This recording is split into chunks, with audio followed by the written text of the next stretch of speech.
Good afternoon, or good morning. I'm Marshal William Cyber from the United States Marshals Service. Um, I want to give you a little bit of information of what occurred this morning and be brief.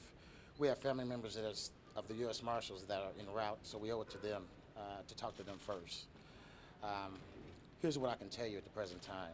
Around 6:45 this morning, the U.S. Marshals and a city police officer were attempting to take a suspect into custody at the 31 block of Osage. When the suspect fired, our guys returned fire, and the suspect is deceased. One marshal is in critical condition with a gunshot wound to the head. One has a wound to the ankle and expected to be okay. The city officer was grazed in the face and expected to be okay also. Again, we still have family members that are trying to make their way here. The information we have, we'll give them first. We will release additional information later on. So, any other questions? The chief is here, the mayor. Um, that's all I have to say. Sir, can you tell us the No, nature I have no of questions at the present what time. you were trying to do this morning? I have no questions. Chief, can you give us a statement, please? What was going on this Well, morning? certainly our hearts and thoughts and prayers go out to the officers and their family members right now. We don't have all the details, as you might imagine. It's still under investigation.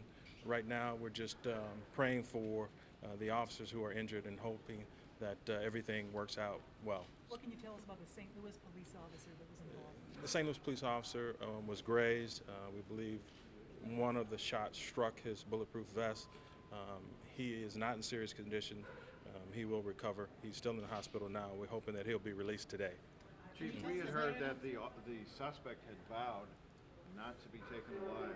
Did you have any prior knowledge that this would be a difficult arrest? Well, we don't want to give any information relative to that right now. As I said, in the beginning stages of any investigation, the details are sketchy, and so we want to be sure that we give the proper information. So that's all we really have right now. Tell us Give the us name of the information about the officer. suspect. Mayor, can you? Do we have any What can you names? tell us about what happened today? What I will say is, first of all, you've heard from the U.S. Marshal and the Chief in terms of what they can tell you about the condition of the officers and what happened. What I will say is to the people of St. Louis that this is a tragic example of what our law enforcement officers go through, the risks that they undertake, and their families, and so we need to support them. We need to think about them, and for the injured officers, we need to be praying for them and keep them in our thoughts. They need our support now. Their families need our support now.